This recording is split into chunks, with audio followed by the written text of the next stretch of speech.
tell your mom. Hey, and welcome to Talk of Better Worlds. I am SirFelixTheCat. Just figured I would jump on randomly. Don't really have anything to talk about. Just bored. I gotta do something. But yeah, thank you for watching. Figured, maybe look at Reddit for a bit. Look at some gaming news. I'll start with gaming news. See what's going on in the gaming world, media world. What do we got? What do we got? What do we got? Let's share my tab. All right. Okay, let's see what we got going on. We got some Crimson Desert news. They're doing more updates. I mean, as mixed as that game's reviews were, and I mean, me and Hawk have like bashed it, but I mean, if they're trying to actually make it run better, work better for the people who are playing it, honestly, good for them. We need more studios to do that. That's the one thing I love about No Man's Sky is they've continually just updated it and fixed the game and just improved it over and over and over and just made it a better game. No Man's Sky just did something new. They added like a Pokemon type thing. Let's take a look at this. No Man's Sky Pokemon. They call it Xeno Arena. It's update that happened. It's the 42nd update. I mean, like I said, they've been improving this game just over and over and over to make it something awesome. And yeah, like that's commendable. There we go. Yeah, it's a Pokemon inspired creature collecting and battling system update. Do like a whole arena type thing. It's pretty cool. Pretty cool. I approve of that. I can't wait for it to hit the Switch. I'm not sure when it will. 8.4 Switch 2. Let's see. I'll probably say when it comes here. This is coming from Nintendo Life. I am getting updates about the fact that I am live, and that is super annoying when it pops up. But yeah, let's go ahead and watch this. Oh, stop. Stop. Let me reshare this so I get some audio going. Give me 1 second. 1 second. Wasn't prepared for this. Share audio. Okay. Start this over. Introducing No Man's Sky, Xeno Arena. Find, train, and battle your pets for the ultimate rewards. Assemble your team. And discover new Xeno species with rare abilities. Complete your pet log. Genetically modify your eggs. And battle with friends. Together, your bond can overcome anything. Take on daily challenges in the arena. Journey across the galaxy and face new competitors.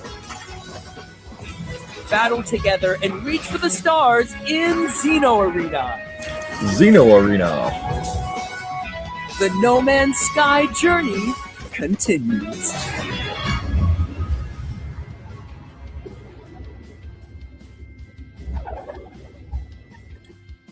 Yeah, pretty cool. Let's see if they say when it's coming. I'm not seeing anything here. I am excited for this. So you have it. Maybe it is on the Switch too. I don't think it hit yet. I was just playing this a few days ago. So maybe it came after I played. I don't know. But yeah, that's an update I am excited for. I'm glad they're doing that. But yeah, Crimson Desert, if they want to keep improving it. And hey, what's up, Sab Player P4P? Yeah, Crimson Desert. If they keep improving it to make it better for the people who do enjoy this game, good for them. Happy for the players. But apparently they're having some issue with Series S. Not surprised. unfortunately, it is a budget system. They made it affordable enough for players when it first came out. I think its prices also went up, but hopefully something happens with that so the people with a Series S can play it. This was an interesting one. A $10,000 bounty on the implementation of rollback netcode for Ultimate Marvel vs. Capcom 3, placed by Maximilian Dude. Because, yeah, we need that. We need that. That is a good game. It's the last good one we had. Infinite, or whatever it was called, was pretty trash.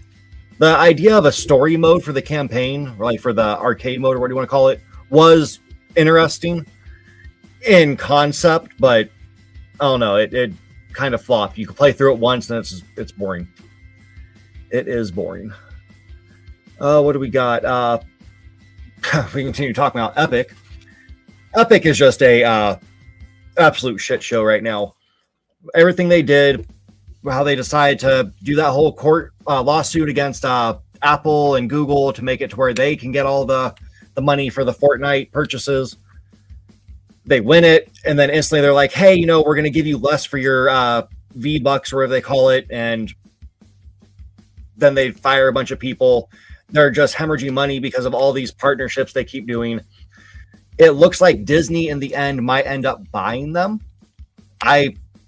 That's just kind of rumored right now. If that does happen, that might be kind of interesting. I don't know how it's going to work for all their partnerships they do with the other brands to get the characters, but that would be an interesting move if it becomes a Disney company.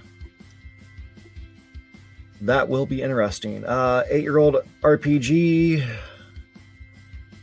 I don't know if I want to click on this. Graveyard Keeper is available to claim for free on Xbox for a limited time. That is a game to play. If you've never played Graveyard Keeper, give me a second. Graveyard Keeper. It is technically it's a cozy game. Theme-wise, it's not really a cozy game. You're a graveyard keeper. You get sent, basically, I'm pretty sure you die. You're in like a purgatory type hell place. But yeah, you're going to be managing this graveyard. You're eventually going to be harvesting the meat from the bodies you get to then sell it for money. And it's a wild game. Wild game. Definitely check that one out. I am on it. Let me pull up Reddit. Let me switch the view. Let me pull up just share the entire screen. I'll keep the audio on in case I need to use that. All right. I can switch between things. Graveyard Keeper. As I'll be bouncing back and forth between Reddit and internet or browser. Yeah, Graveyard Keeper. Here's pictures of it. People making their farms, their cemeteries. You do farming as well. But yeah, you build up the cemetery. You actually dig the graves. You set the headstone. You can upgrade the headstones, make it different things. Like this person has the weird bird creature and then a frog. What else do we got? Graveyard Keeper 2 was announced. I did not know this. This was announced a couple days ago. That's dope. I am glad to see they're keeping the series alive and making it a series. Let's see. Anybody else post any pictures? Here we go. Here's someone's a bigger view of their cemetery. In this game, you also go into the church and you'll hold like a weekly sermon, and people give you tithing, so you get money to upgrade your whole area, the whole cemetery, the church. There is a dungeon underneath the church, which you do like all your post-mortem work and whatnot. Yeah, definitely check that game out. So if you have Xbox, apparently it's free to claim, or at least it was as of 2 days ago. So check that out. What else do we got? Gunzilla CEO says haters are building the narrative that it doesn't pay its contractors. Oh, that's interesting.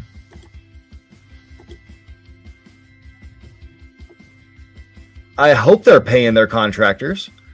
Some payments may be scheduled in a way that works for the company's cash flow. Okay, so it just has bad practices. Oh, okay. Well, they're a trash studio to begin with. They're blockchain. No, thank you. No, thank you.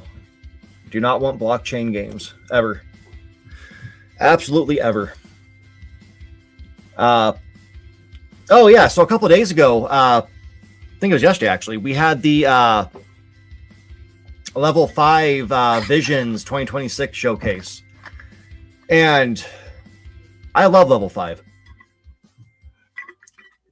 Sorry, I love level 5, but that showcase was kind of sad. They their big series right now is let me see what it's called. I can never pronounce it right. Level 5 soccer game. Inazuma 11 Victory Road. It's been going on. It's a RPG anime soccer game. It's over the top goofiness. If you've ever seen the anime, that's basically what you're doing. But they showed off like, hey, we're having new updates for that. We have the mobile game coming. They have another mobile game that's like some weird monster taming, not like in the sense of Pokemon or Digimon or something like that. You basically collect monsters and little creatures. Let me see. Upcoming mobile game. I should have recorded some of that so I could talk about it better. Pufflings, which is coming later this year. Yeah, Pufflings Journey Through a Fantasy World. Let's see. Do they have? It's a mini game simulator. That's the best way to describe it. Watch a little bit of that. ようこそこの幻想世界へ。この子はユニクマ。どうやら悪い魔女に囚われているようだ。It says interesting in Japanese, this is in English, so we'll just keep it this way. I think the whole showcase was in Japanese anyways. There was no voiceover. 君はこれからパズルを解き、この子を導くことになる。レバー一つで全てが動き出す。ほら、この奇妙な塊を見たまえ。小さく、柔らかく、どこか愛らしい。プチポヨンだ。Yeah, which, that game right there we've seen done 1,000 times. Usually it's done with fruit, where you start off with like a little cherry or something like that. You get 2 cherries, it turns into an apple, and then the apple turns into orange, and then it gets bigger, it turns into like a watermelon, and then you win points? I don't know. 同じプチポヨンがくっつくと、ほら、形を変え、進化していく。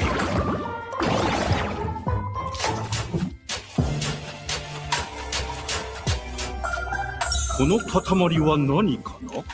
そう、クリスタル。プチポヨンとは異なるようだ。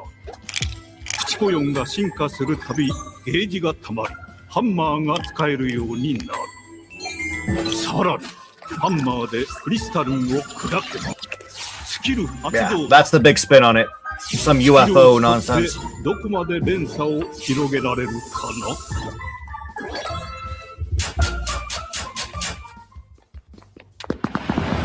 そしてフィーバー中はなんと Weird stuff, but that main little puffling they keep showing, the pufficorn, I think they call it. This little guy. That's a very disturbing looking picture. But they're even going to make like little animated shorts about him. I don't know if you're into cute little things like that. Reminds me of like some more bizarre like Hello Kitty type world. And then the whole reason I watched this showcase was Deca Police is going to be coming out.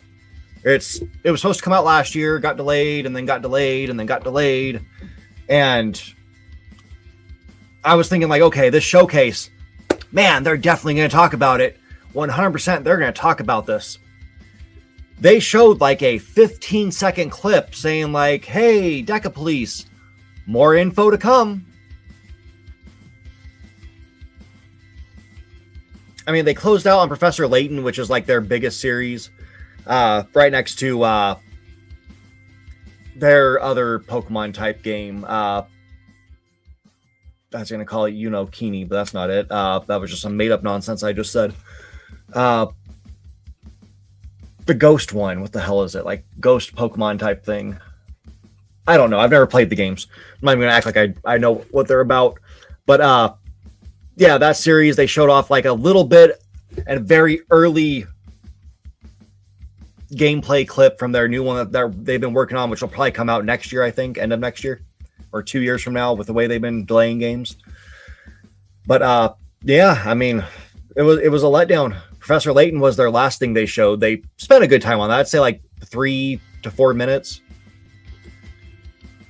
But yeah, they spent quite a bit of time on the Pufflings, and that was just weird. It was just weird. They're going for that whole, let's go mobile. Make everything mobile. Oh, what else do we got? After years of Nintendo exclusivity, this beloved puzzle franchise is going multi-platform. Oh, Professor Layton. Yeah. Oh, duh. It's the Professor Layton section. Invincible versus open beta test run April 11th, which is today. So, hey, I hope that's going well. All right. What else do we got? Doki Doki Literature Club violates Google's term of service. Google removes Doki Doki Literature Club from Play Store. What? Why? How old is the story? Hit yesterday? I didn't even hear anything about it. Doki Doki Literature Club, months after the iOS and Android launch. Google has removed it. Said it violates the terms of service. The message says Google communicated its depiction of sensitive themes. Oh, there's characters that kill themselves in it. Yeah, I can see that. Yeah, portraying mental health in a way that meaningfully connects deeply with players around the world. Because, yeah, it's a very disturbing game. It's not... I mean, when you first look at it, it looks just like your generic visual novel slop. But it's actually a very, very interesting horror game. But, that's crazy that it got removed. I didn't even know it went to mobile. Interesting. All right. Dragon Age Inquisition servers are finally going offline over a decade later. The last good Dragon Age. Wild stuff. Quantic Dream Star Wars Eclipse, still years away. Something big happened with that. Oh, yeah, it's at risk of losing NetEase investments, which means if they lose that, it's going to end up just like the that Yakuza game. Something of the Dragon. God, I wish I wasn't so thirsty right now. But yeah, NetEase, it seems to be pulling out of a lot of games. That's kind of shocking. Crazy stuff.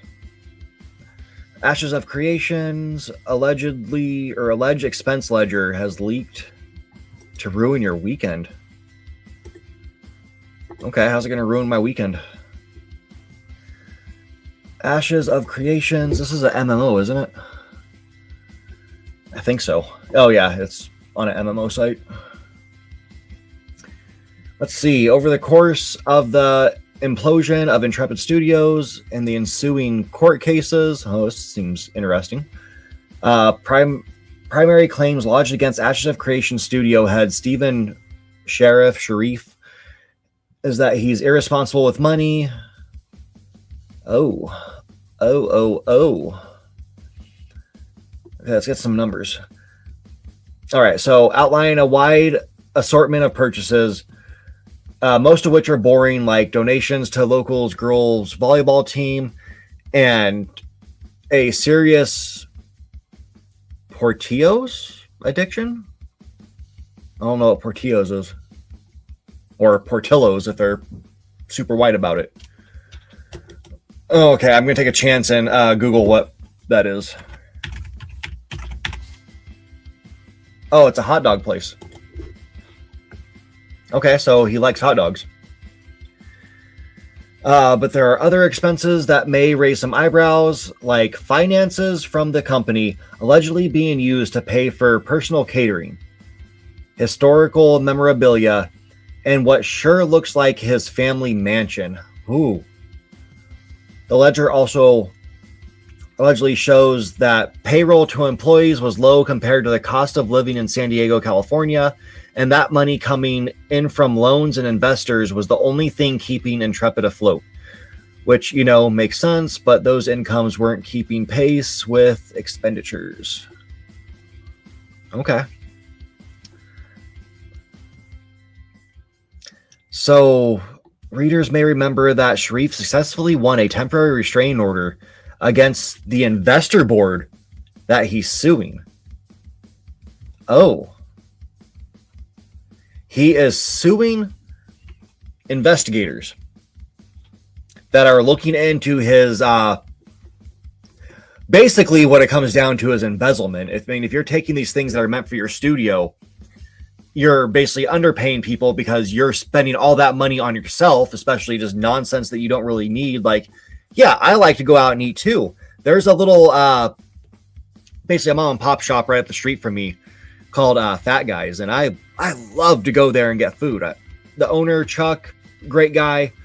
I go in there, me and him talk about sports. He likes the Philly teams, and my teams are all spread out, like Packers, New York Yankees, Golden State Warriors, and we talk about sports and stuff like that. So I understand going to a place that you love to go to and get your food. It's whatever. But your mansion for personal catering and historical memorabilia period, that's wild. That is wild. But yeah, that's crazy stuff. And to sue the investigators, that's insanity to me. Okay, what else do we got? That allegiance still feels unmatched to me.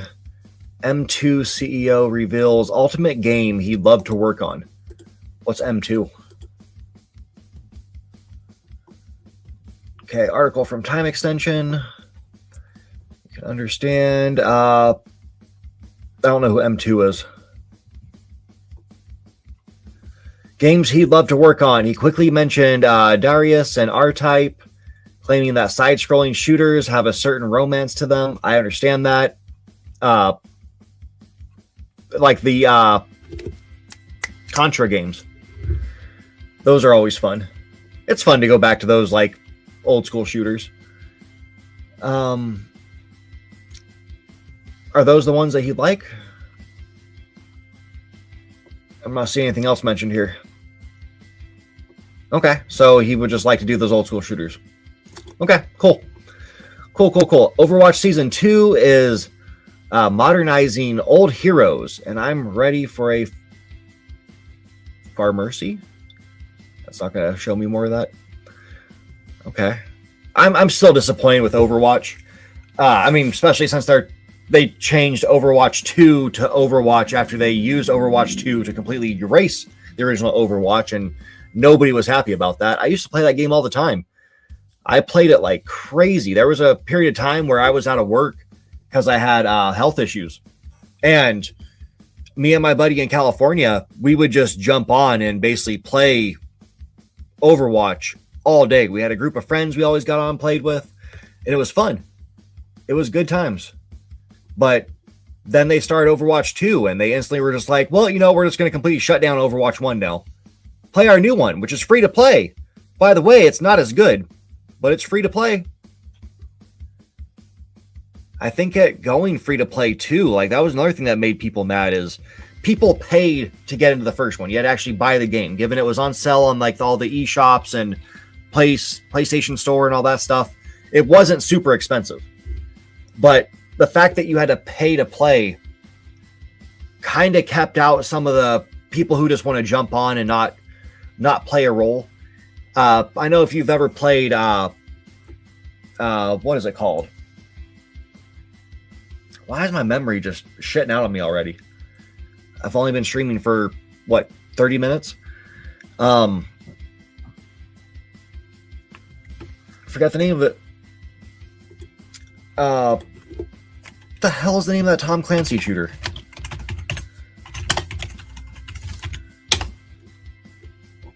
Ghost Recon. Ghost Recon, not Vegas, the newer one that's popular. Whatever the hell it's called. But they, you have to play your role. Or am I thinking of Ghost Recon? Am I thinking of the other one? Rainbow Six. Sorry. Rainbow Six. You have to play your role. If you don't play your role, your teammates will just shoot you. They'll just take you out because you're not doing what you're supposed to do. And on Overwatch, you need your healer to, provide heals, maybe put down some cover fire, but provide heals. If you have someone who just jumps on and they're the healer in the group because they like the way that the guy on the rollerblades looks, and they're not playing heals, it screws you over. I mean, if you're getting into the game seriously, I didn't play. I just played like the free play type thing. The training mode is what I always called it. It was always fun. Anyways, yeah, fuck Overwatch. I'm done with it. What do we got here? 2026's Dark Horse Game of the Year contender just hit 1.0, and you can't miss it. Soul Sesto. I've never heard of it. A Rogue Dungeon. Okay. Let's see what Polygon has to say about it.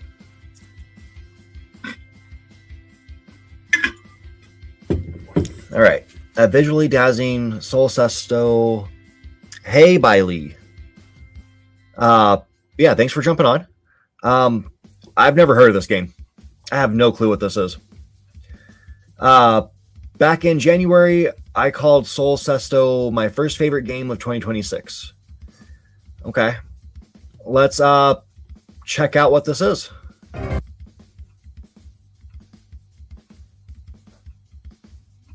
Now loading. And that's wild. Okay. We'll just watch it from this link.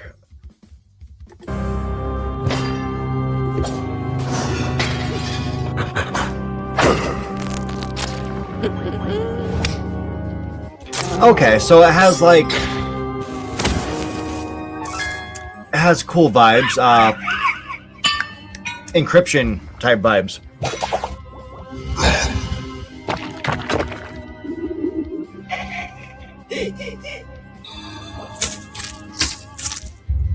I have no clue what's going on in this game, though.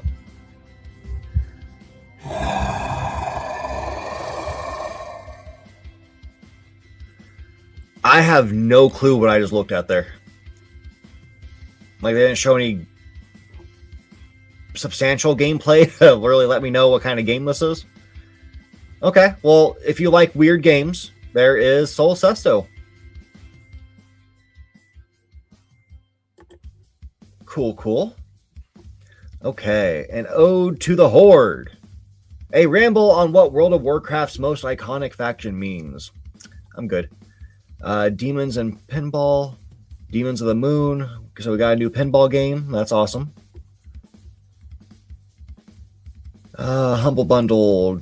Oh, Golden Tales. I just read Tales. I thought Tales of. Oh yeah, Cyberpunk's getting some new updates for PS5 Pro. That's going to be kind of exciting. Make the most out of that system. New turn-based RPGs to play. Okay, we're going to take a look at this really quick because I love me some turn-based RPGs. And this art looks pretty dope. All right, so what do we got? Give me some games. People of Note. Okay, it is going to Switch too. I was going to say, this looks completely like a Switch game. Nope. Get off my screen.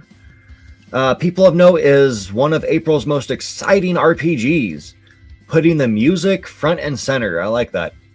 With worlds and characters built around different musical styles, the game's score changes along with your gameplay during combat, highlighting each party member's taste.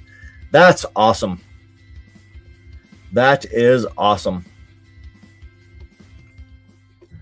When does that one come out?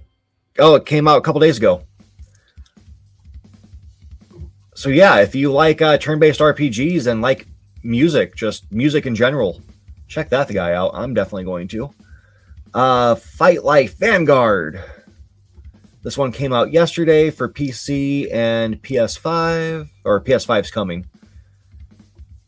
I'm not feeling it. If you prefer something a little more darker and grittier, Fight Life Vanguard puts you in command of a mercenary company in a fantasy world on the brink of oblivion. The story is more directed than most mercenary sims. So they call it a sim, but this doesn't look like a sim for gameplay style. Whatever. It's probably going to end up playing a little more hardcore too, I'm assuming. Maybe one day I'll check that out. This one does not look entertaining to me at all, but it's called Tacticaldron for PC. Oh, you know what we'll do? These have Steam pages. We'll let that load, and we'll come back to it later. Oh, if I stop loading this one. Give me a second. There we go. Stopped it from loading. Next one was Analyst. This one came out for PC, Android, and iOS just a couple days ago. And we'll open up the Steam page too. Man, these things are loading super slow right now. We might not get to that. We just might not. We got Minos, which looks like a maze. Okay. So far, I'm being let down. Diorama. Well, this just screams Pokemon. Evo Serio 2 came out for PC and Android. And I'm guessing it's a Pokemon type. In the wide world of games, seek to capture magic of Pokemon. Yeah, so it's a Pokemon clone. Okay, cool. War Drum. I like the graphics for it, but it doesn't look that fun based on this. Whatever the hell's going on here. Like it's a timed system, like DDR. Space, F. You have to hold F. Yeah, I don't know. If you like weird gameplay styles, check out War Drum. Demo's out on Steam. Okay, well, that was just a waste of time. But we'll check out Vanguard, see what the video's got. For the gameplay, at least.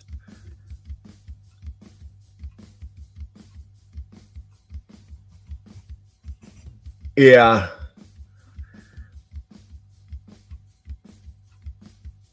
God, it reminds me of not Breath of Fire. What's that other one? Oh, there is a game I'm thinking of. Not Alundra. It's a PS1 game. Arc the Lad. The first Arc the Lad game. I mean, hell, graphically, it's just a little bit more impressive than that. Oh, I guess it's a lot more impressive. You can actually see detailed, like, arms instead of just being pixels. Yeah, I don't know. It looks kind of slow to me. It would be probably annoying after a while, in my opinion. And then we got the Analyst one. Let's see what they got here.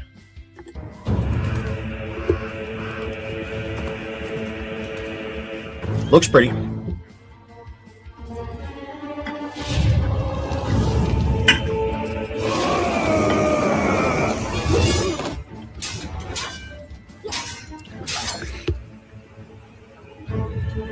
Looks very pretty.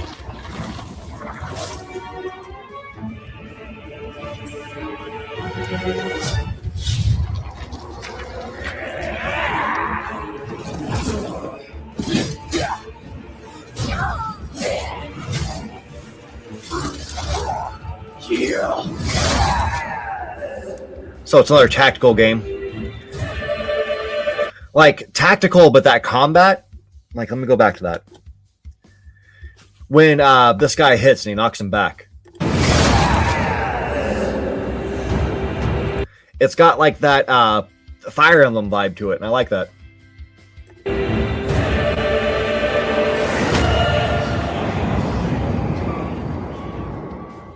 What else do we got from this?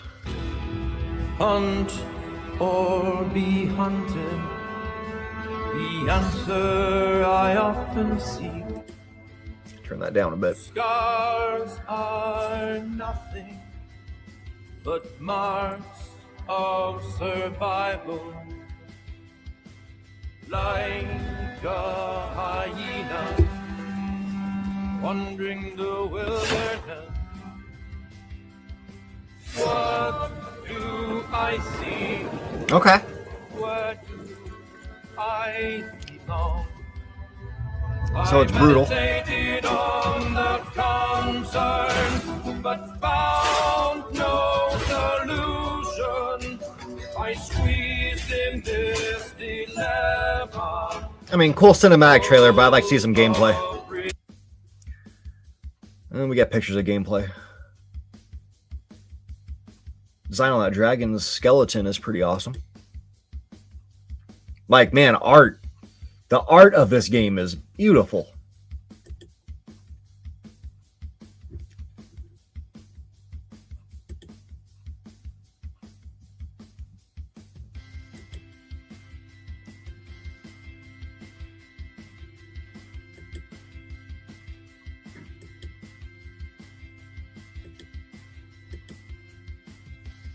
Yeah, I mean, it looks cool. You build up your squad right there. I'm guessing that's their attack, the 40 and the 30s, 20, 10, 6. He's probably not the best one. I mean, God, these guys are 1. Interesting, though. And this is... When does this come out? This one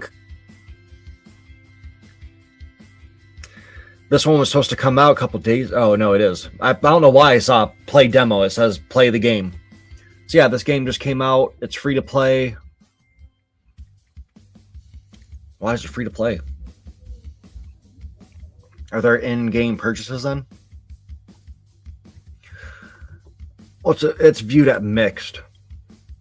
Check out some reviews.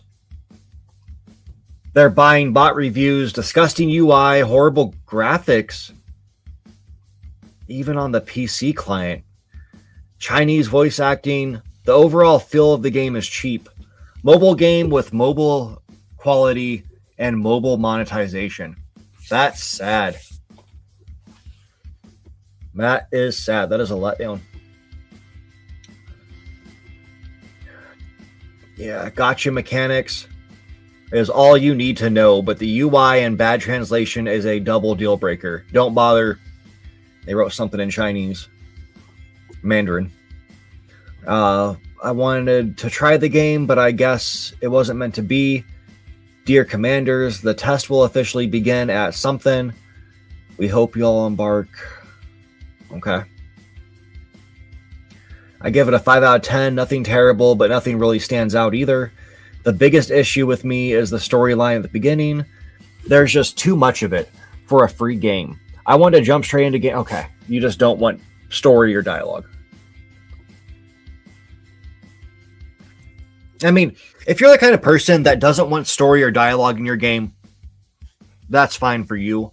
Personally, for me to it goes back to my gripe that me and Hawk have had for Crimson Desert. I want a story to my game to keep me drawn in. And if that's not there, it's hard for me to get into it unless it's like a PvP, just online shooter like Fortnite or Overwatch, something like that. Those I can just jump in and play because I mean, who cares? Overwatch did have some cool little like videos they put out for the first one, but yeah, an RPG, if it doesn't have story, I'm not going to play it. That defeats the purpose to me. I mean, there's some free games I played on my phone, which, yeah, at that point, it's just a phone game. Oh, I must have gotten rid of it. Oh, there it is. It's called Aethric. Aethric.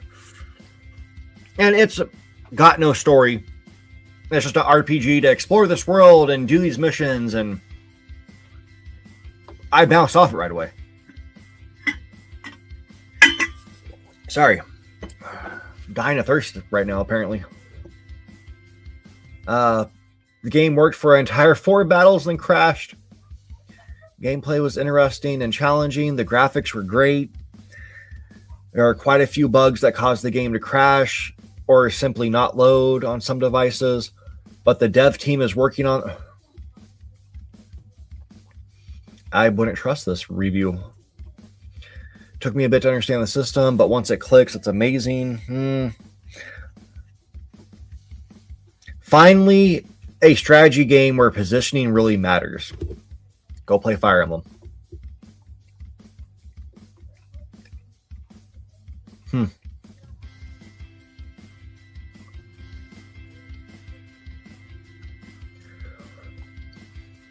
Yeah, I don't know. Seems sketchy to me after reading some of those reviews. WoW got an update. I think we touched on that. Everything rumored for Switch 2 in 2026. Yeah, we'll take a look at this. We'll take a look at that. What is this? Metroid. Okay. Let's see what we got. I mean, a lot of these were leaked by Nate the Hate. We pretty much, I think we've all talked about these. Every YouTube channel that covers gaming has talked about these so far. But yeah, we have the Ocarina of Time remake, which, again, it's a remake, not a remaster. They're not just like touching up everything. It's supposed to be a high budget title. So they're actually going in and probably remaking everything from scratch. I hope they just don't change it. I do not want it to have the Breath of the Wild graphics. I'm done with that view style. I want to see something more true to the original, but just make it look better. Almost like if they went to the art style of Twilight Princess. I think that'd be dope. A brand new Star Fox game, which I am excited for. The upcoming Switch 2 edition. Rumors of Switch 2 editions. Pikmin 4. And potentially a Xenoblade Chronicle 2. If they do a remaster of that, like an enhanced edition, wherever they want to call it, that'll be kind of cool. I like the Xenoblade series. I'm not like most people. Xenoblade 1 starts off and it's amazing. Absolutely amazing. That first time of getting out in that world and exploring the open fields is beautiful. But dude, that game towards the end is just so goddamn overly grindy. You do like jack shit for damage, and it's just basically a war of attrition of like, can I get enough heals in time to win this fight against random battle like Group A? Like I got so tired of having to run through the same dungeon over and over and over to level up once. Was not a fan. And that was me trying to do like side missions to get enough experience to go do the story mission. And then once I got to the story mission, I was like, oh, this boss is not that hard. Just make sure you have the right crew up there, have 2 healers and your attacker, and you can make it through. But again, it was that whole thing of like, do I have enough heals to make it through this battle? And I'm just not a fan of that style. That reminds me of bad MMOs. Bad MMOs are designed to make you have to buy potions. And a lot of those games, they make you actually pay real cash for these potions to heal yourself. And that's kind of what this felt like, just minus the whole having to pay real cash. It's just bad spongy design. People don't like the second one. People like to shit on it. It's not that bad of a game. I honestly had more fun in that one so far than I have had in the first one the whole entire game. But given, like I said, the world of the first game is so fantastically amazing. I love the way they set that up. The story to it's beautiful. Characters are amazing. But the game itself towards the end just was a letdown. All right, Hi-Fi Rush possibly coming. Devil May Cry was spotted on Switch for coming to Switch 2. There are similar rumors about Guardians of the Galaxy. It's interesting that comes up. There's a game I decided to go ahead and download again because I haven't played it since it was dropped for the system. But Guardians of the Galaxy on Switch 1 is just a cloud game.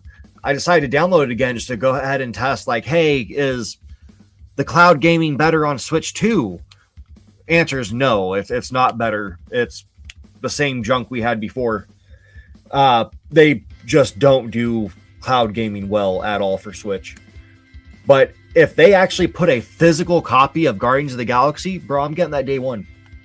That is one of the best Marvel games ever. I like Spider-Man on PS4. Great game.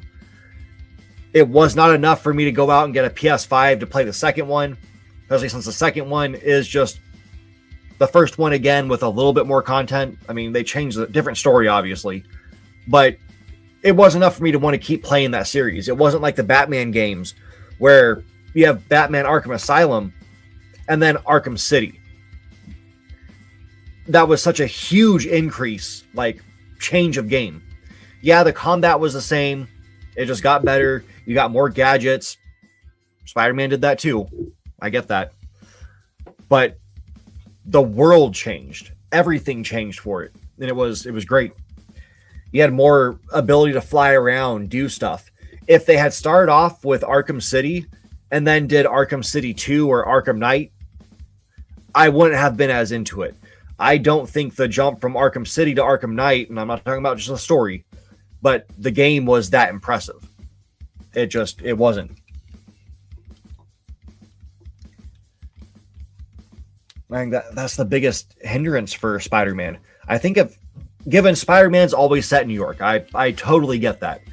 But it would have been cool had they changed where you're at. That probably would have drawn me into Spider-Man 2 more. Would have made me want to play it.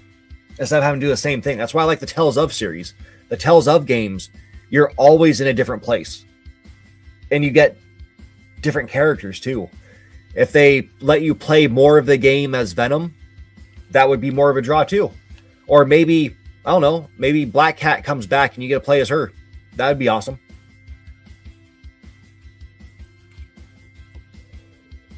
But yeah, Guardians of the Galaxy, that game is a banger.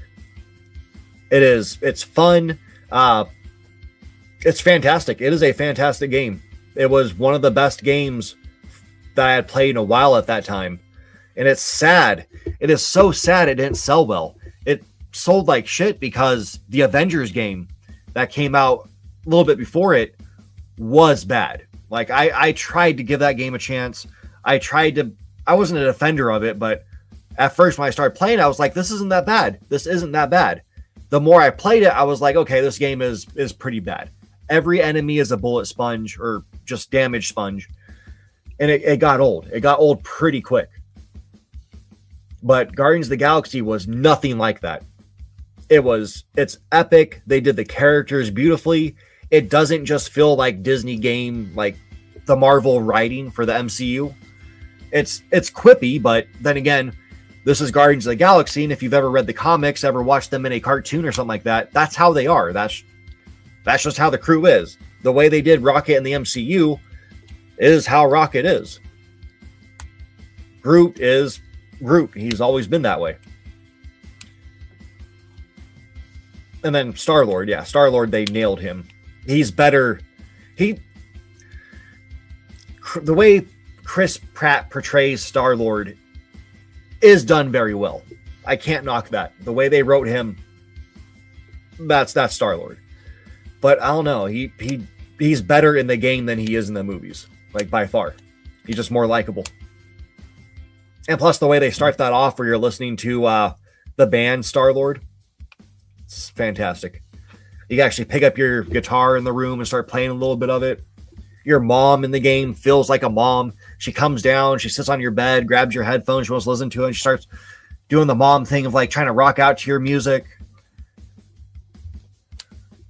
And then tries to get her son all happy, like, yeah, maybe we'll get tickets and go see him in concert. It felt like a real life mom.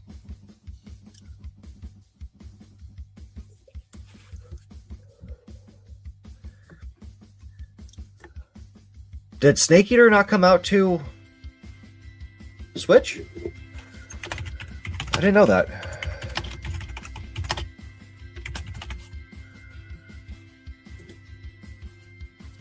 Oh yeah, it's not. I thought it was. Huh. I mean, I have the bundle somewhere. Is it one of these? Yeah. The bundle number 1. I got that for Switch. I never booted up. What else do I have in here? Oh, Smash Bros. Yeah, I have Smash Bros Ultimate. And I've knocked Smash Bros Ultimate before. Maybe I've just been away from Smash for too long, but it's too floaty for me. Every character kind of feels like Jigglypuff or Kirby in the sense of the way that they fall.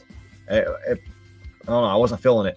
I mean, I played it for quite a while. I got like at least 50 hours into it just playing what I call the campaign mode, survivor mode, where you start off as Kirby, which is all you need. I mean, if you're going to start off with any character, you might as well start off with the demigod. One of the most powerful characters ever written. Well, for Nintendo.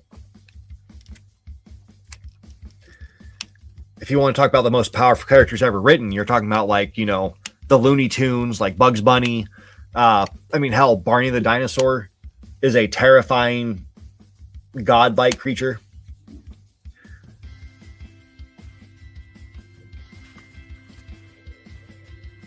We should talk about that. We should talk about that.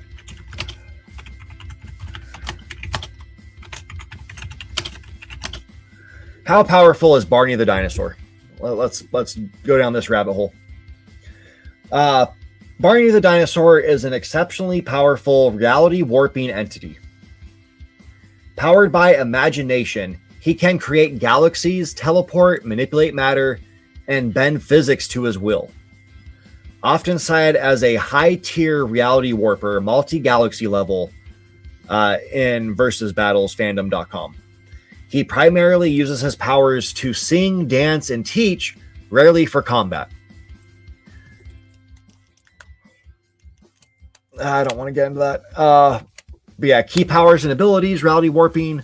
Barney can transform objects, create new items, and alter the environment around him, often using sparkles to change, create, or banish items. Dimensional manipulation. He can create portals, travel through space effortlessly, and open up imaginary worlds. Where in these imaginary worlds, he can teleport you into that world and then close it off and delete it. Just erase it from existence. Telekinesis and magic. He can move objects, leaves, wood. Okay. I don't know why they mentioned those two. That's random. And perform magical tasks such as turning toys into real objects and changing clothing colors. Which is minor feats. Again, that goes along with the whole, why did you mention leaves and wood? I'm out of water because I've been drinking so much. What else do we got? Speed and stamina.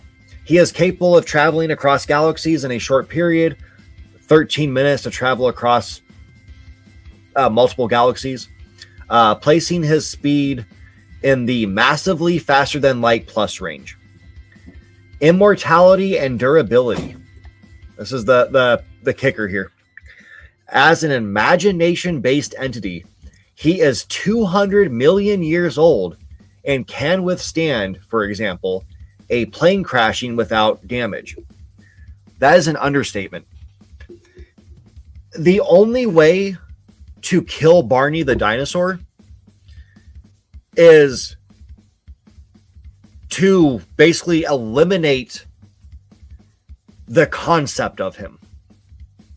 If he exists, because the only reason he exists is because you know of him. He exists in your imagination.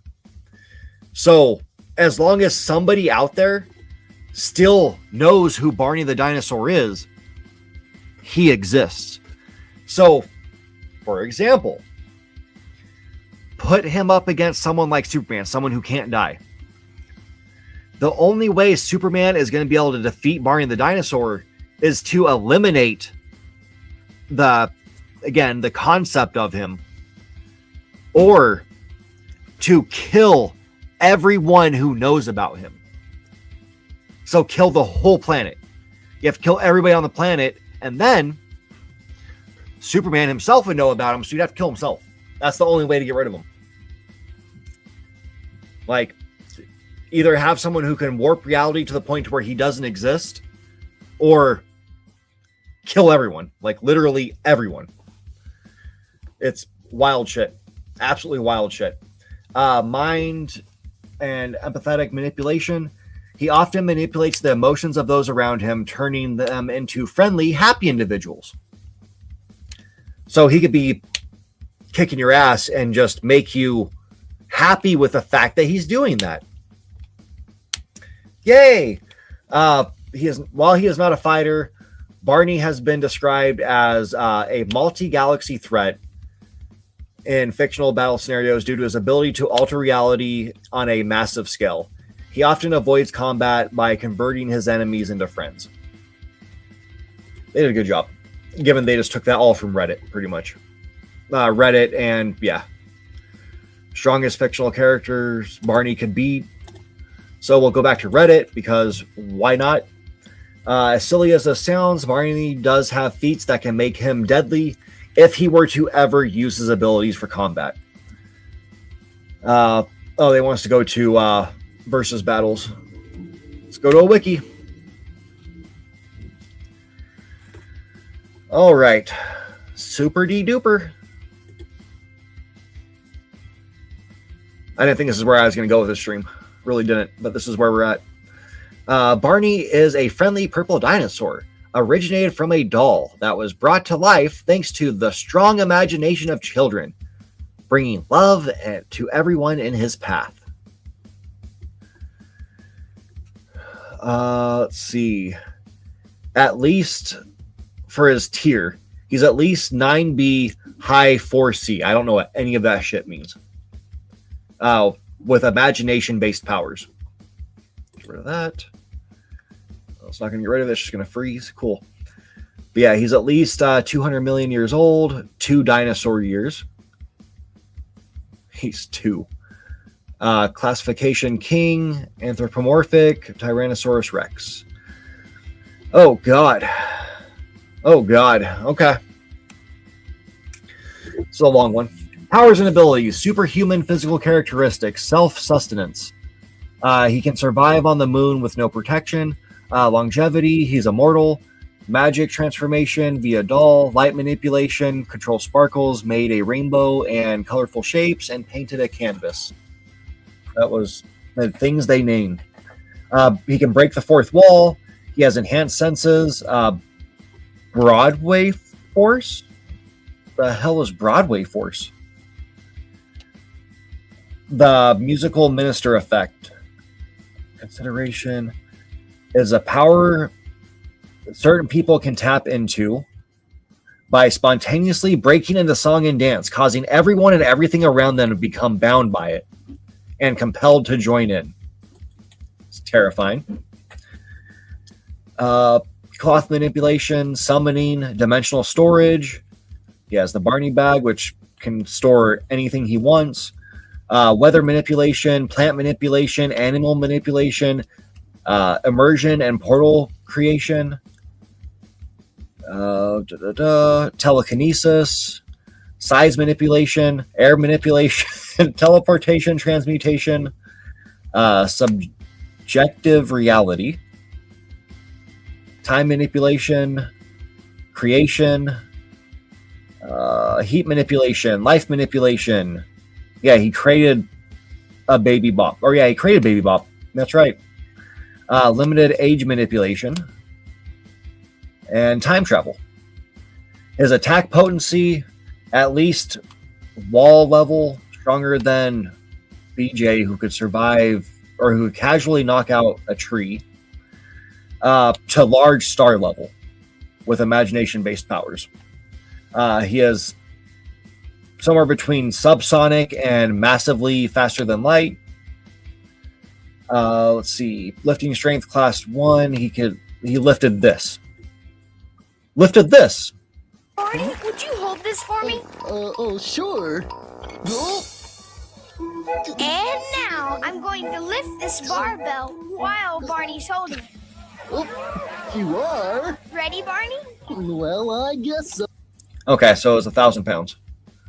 Okay. All right. At least wall level. Durability, at least wall level. Yeah, at least. We don't know. We don't know how strong he really is. Stamina is unknown. I mean, he gets tired quickly, it seems. What else do we got? Standard melee range, at least hundreds of meters with weather manipulation. Interstellar with creation. Let's see. So we mentioned the Barney bag, which can just pull out anything he wants.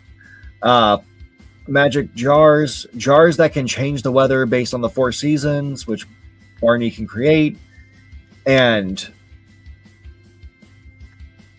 looks like Nightmare, I guess. Nightmare is how you pronounce that. A device that he can summon or create, which can change from day to night, vice versa. All right. He's at least above average for intelligence. Cool. Weakness. His personality is strongly against violence, which includes fighting. He can't move while in doll form, but teleportation and reshaping mitigate that. His weather manipulation has a time limit for about an hour and also grants those in the affected area the appropriate clothing for it while it lasts. So I guess weather manipulation is kind of pointless because you'll just magically be wearing what keeps you safe from it. That's it. That's all we got. He's never fought anybody because he doesn't fight. But yeah, crazy OP character. It's wild. It is wild. Let's go back to this. We just completely got off topic. What else do we got? Anything interesting in this? Romeo is a dead man, possibly coming. That was from Suda51. Monster Hunter Wilds is rumored. I want to see what's that game we didn't get? We got Dragon's Dogma 1. We need Dragon's Dogma 2. I think the Switch 2, with a lot of work to the game to make it suitable for it, would be able to pull that game off. I don't see why it wouldn't. Yeah, and then there's... I don't believe GTA 6 is coming to the Switch 2. If it does, cool. I'm not getting it either way. I just don't care for it. I lost interest in GTA after 4. Just completely lost interest in it. Yeah, so there's just some upcoming Switch games. Don't care. There's a sale going on PlayStation, so if you have a PlayStation, definitely jump on there and take advantage of that. Guilty Gear is still thriving. I'm glad this series is still around. Borderlands, the game that just refuses to come over to Switch 2. They just dropped it, or it's on like indefinite pause or something like that. What do we got? Commander Kitten spikes to $50. Cool. Some Magic the Gathering stuff. Okay. Sonic. I think that's going to be all the entertainment news I have for the video game world.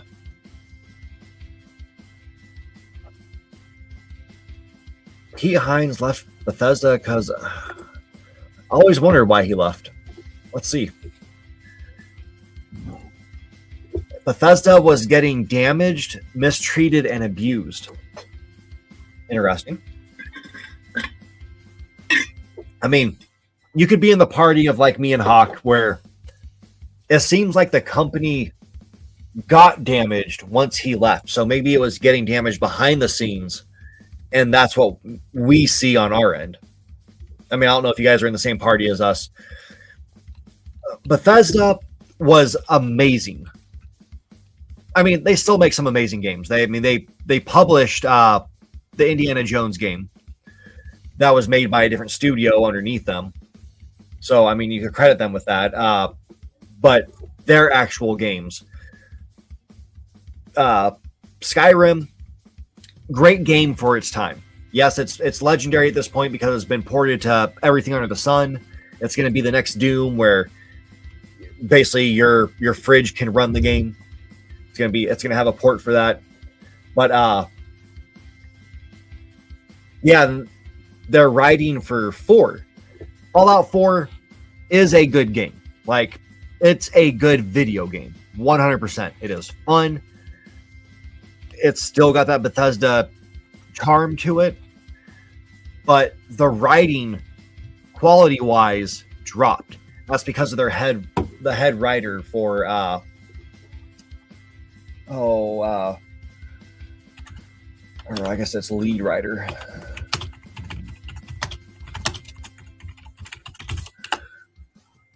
Yeah, Emil Pagarillo or whatever.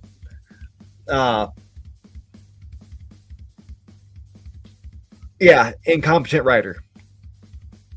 That's how most people feel. He's not good at his job. If he's the reason the writing started to suffer for Fallout starting with Fallout 4, and then why the writing in Starfield is so bad, then he definitely needs fired. Like 100%. They need to replace him with someone who is more competent. I don't want to see. Oh, and he's a Red Sox fan, so fuck him. God,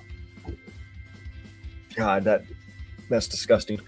Sorry if you're a Red Sox fan. I'm Yankees fan, so I'm always going to have that rivalry there. Even though I don't consider the Red Sox the rival of the Yankees.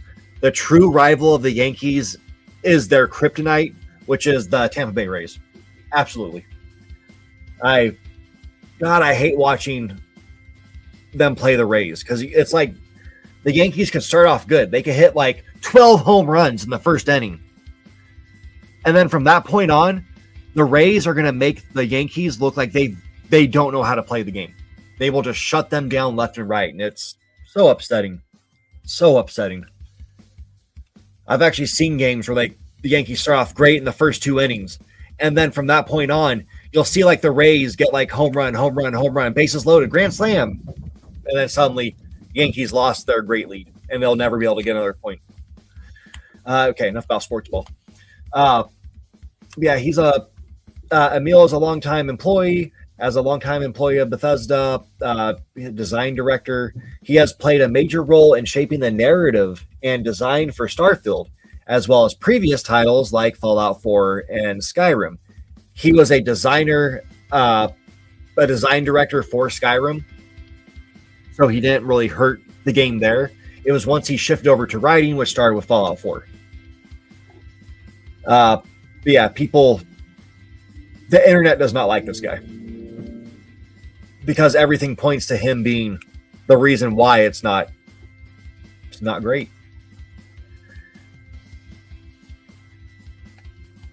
But I think they need to spend more time on their like Skyrim, Elder Scrolls. That is one of those games that if you don't like story, you don't think story is important in a game, you probably don't play that game for the reasons the fans of the series do. Same thing with Fallout. If you don't like the story, you're not playing Fallout for the same reasons me and other people play it. You just want to go out there and have some fun and kill some weird mutated things and play it more like it's a Doom type game where you just run around killing stuff, and that's cool. If that's how you play games, good for you. I want to get into it for the writing. Like, I like a good story with my game, like I've mentioned several times on this stream already. And it hurts to see someone come along and basically just take what I love about these games and just be like, well, I don't care. I don't care. We'll make this have the personality of a toaster. It's sad. It is just sad. Oh, but yeah. Anyways, back to our boy Pete Hines. So he left, and what place the company has under Microsoft. He did an interview with Kirk McKinnon. There's too many cuz in that. With Fireside Chat series. So it was because of his mental health. I was staying there because this place still needs me.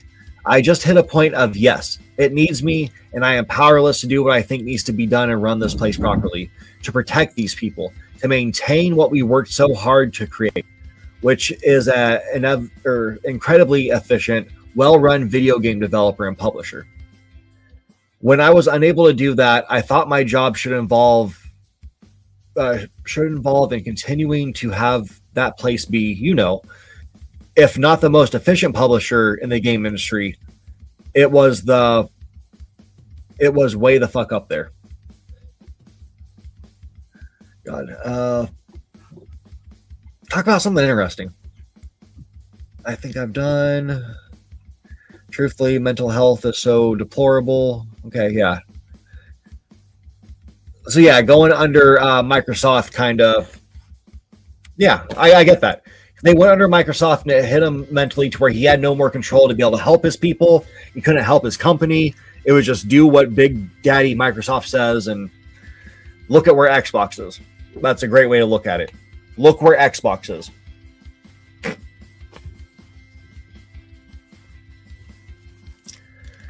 It's sad. Like I don't hate Xbox. I'll play Xbox. There's some great Xbox exclusive titles. But it's so sad to see how stupid the people in charge of this company have been. I don't mean Phil Spencer. I don't even mean Asha Sharma. The people in charge of it are the people who are Microsoft. Those people need to stay the fuck out of the games. Let the game companies and the game side of it handle their stuff because they were doing good work. Once you went more corporate with your bullshit, they released the Xbox One. They decide, oh, let's make this game console and let's not focus on games. Let's focus on other types of media, other things you can do with this besides play games, which is why people are going to buy your console in the first place. And that's the mindset they had. And then the whole Xbox Play Anywhere thing. I get where they're going with that. They want to get more people to draw into it. So yeah, if you have your phone, go ahead and play your Xbox there. Whatever. But you still got to put out games and focus on your games.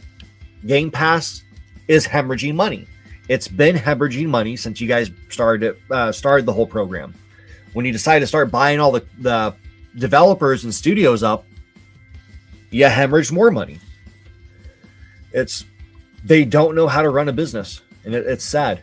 It is sad to see them fail so hard.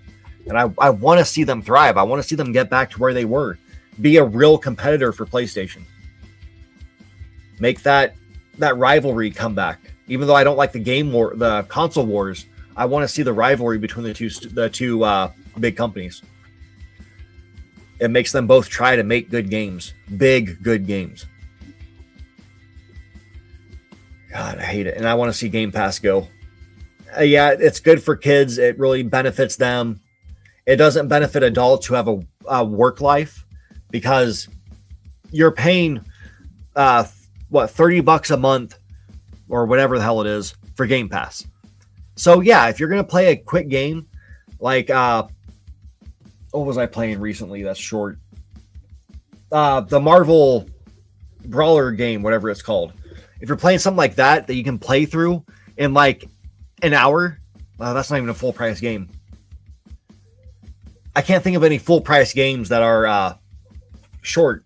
But if you had a full price short game that you could beat like in a weekend, or like two of those, yes, Game Pass for that month was worth it. Instead of paying $120 for two games or $140 if they're $70 games, you paid $30, played through two games, and beat them.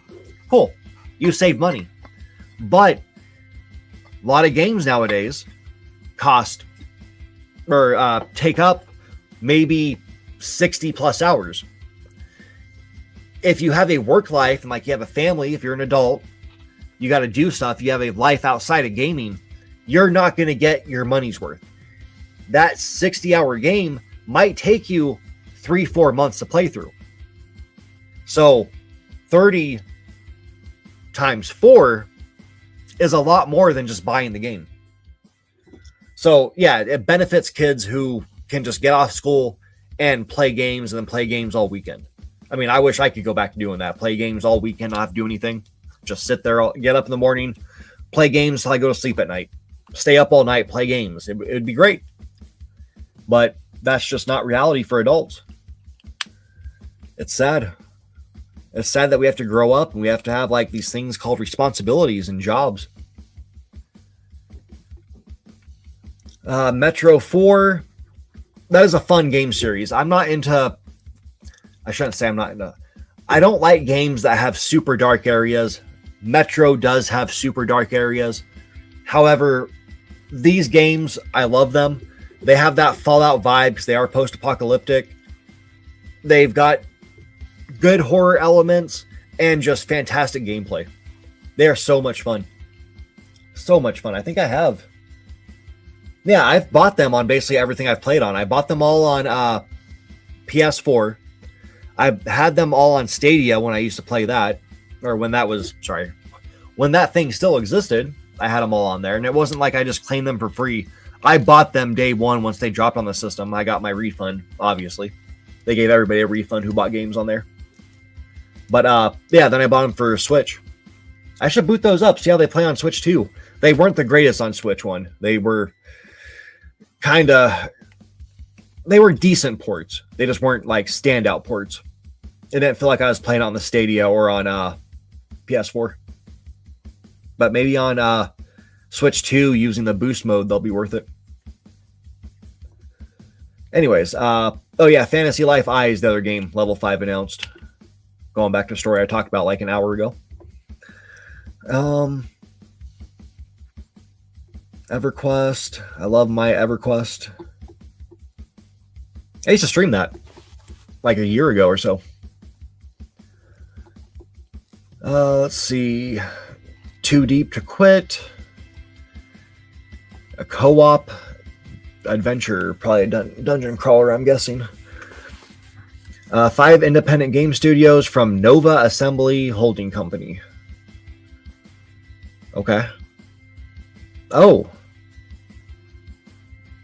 This is the police as part of that. Okay, so we're going to take a look at this. From 80 level, or 80.lv.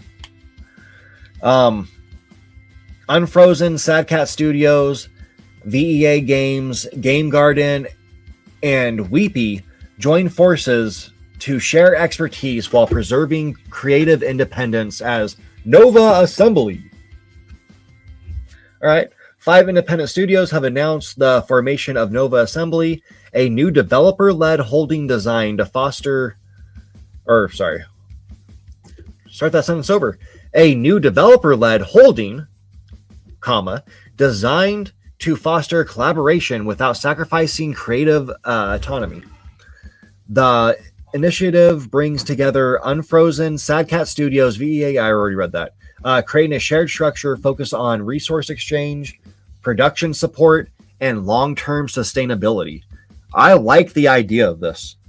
Unlike traditional consolidation models, Nova Assembly is structured to allow each studio to retain full control over its projects while benefiting from shared expertise across development and marketing.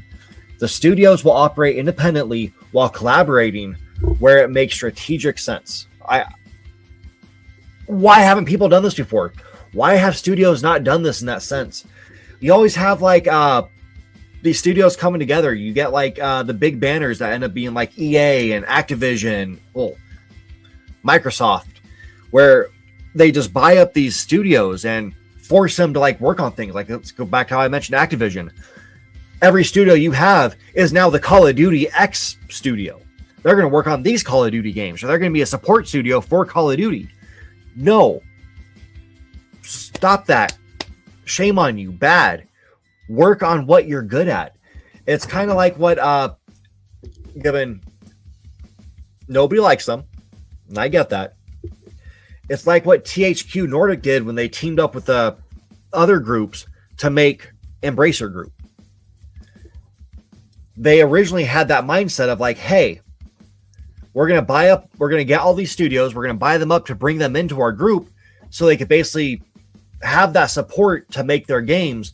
And now Studio A can get support from Studio B when it makes sense to have support from them to get more collaboration and basically just help when they need it.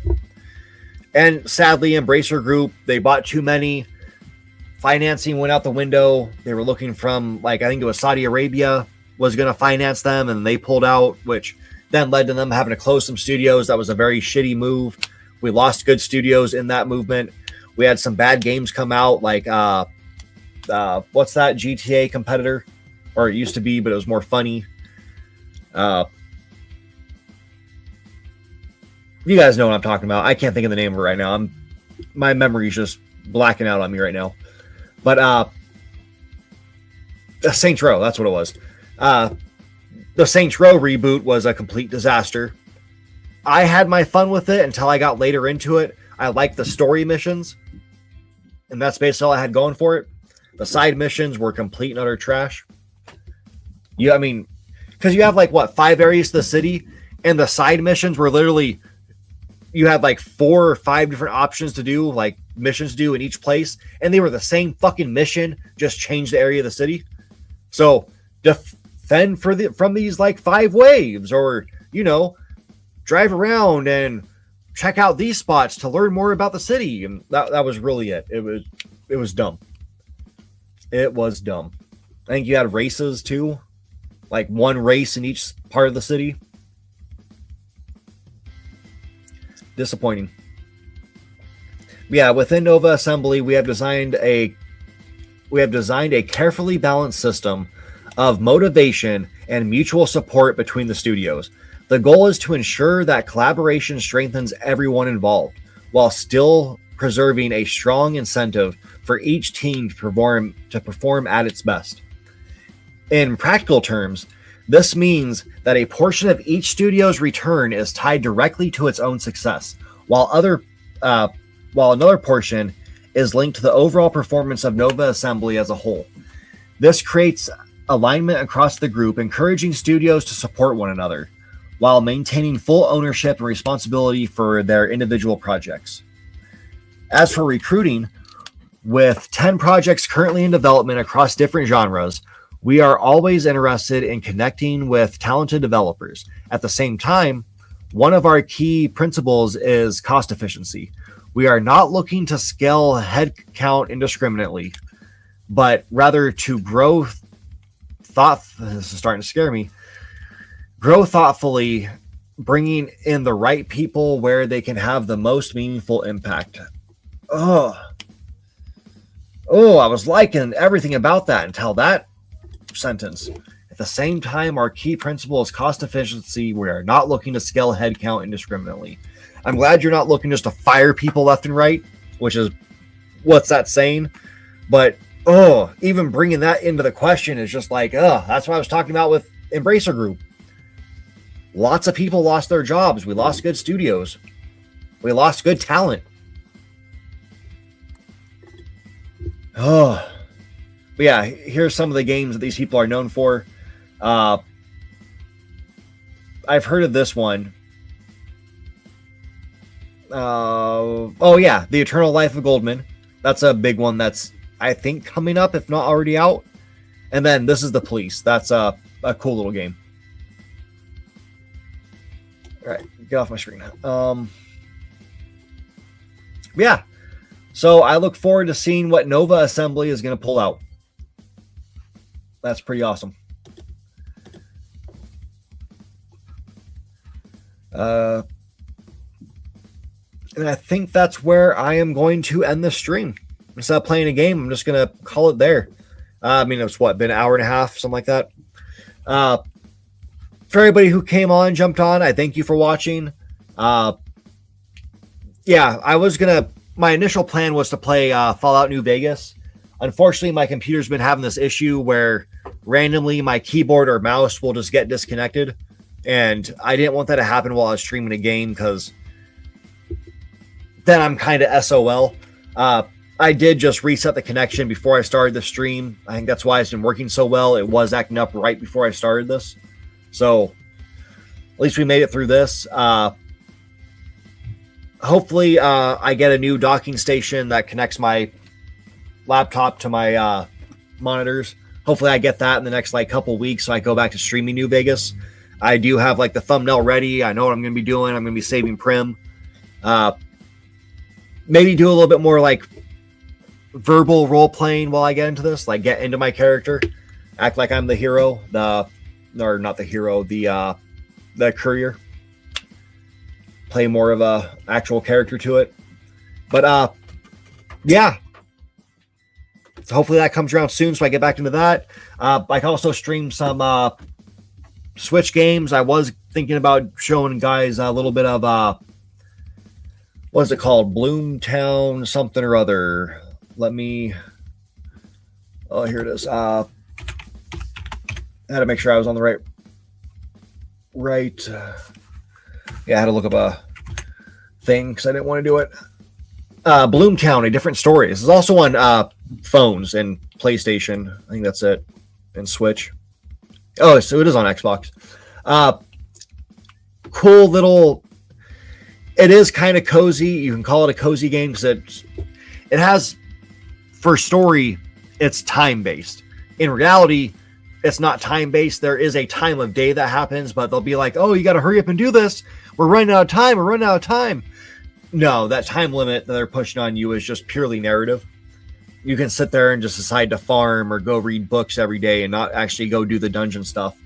But yeah, it's a Persona-like game. It tries to do too much and stumbles. I don't think it does. I don't think it stumbles at all. This game is solid. Absolutely love it. I just started over on it. I was going to go ahead and stream that, show you guys it, try to get some more attention on it. And because I do think it's a game that everybody should play.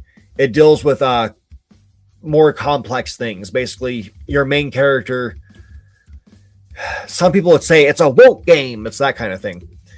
She deals with depression, and she discovers that she's more into women than to guys. So it's got some deep story to it.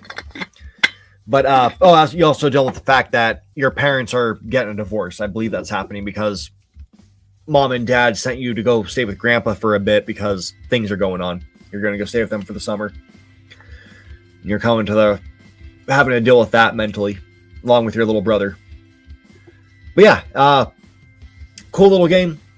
I might show that. I'm in hell. If I decide to stream a little bit tomorrow, I'll do that. But yeah, again, thank you guys for watching. I have a video going up on Monday. If I don't stream tomorrow, I'll say this now. I have a video going up on Monday. It's a little bit of our podcast that we did on last Monday.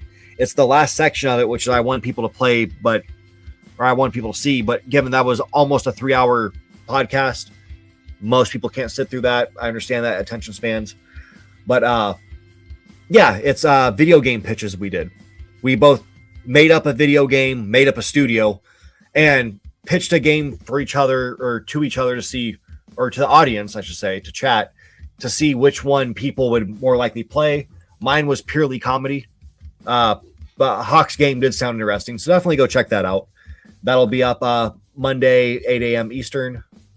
And yeah, if I don't see you guys tomorrow, if I decide not to stream tomorrow, then have a wonderful rest of your weekend, and I'll see you next time. You guys take care. Hey, thanks for watching. Give us a like if you enjoyed it, and dislike it if you didn't. Let us know what you think about the channel. And don't forget to subscribe. Tell your mom.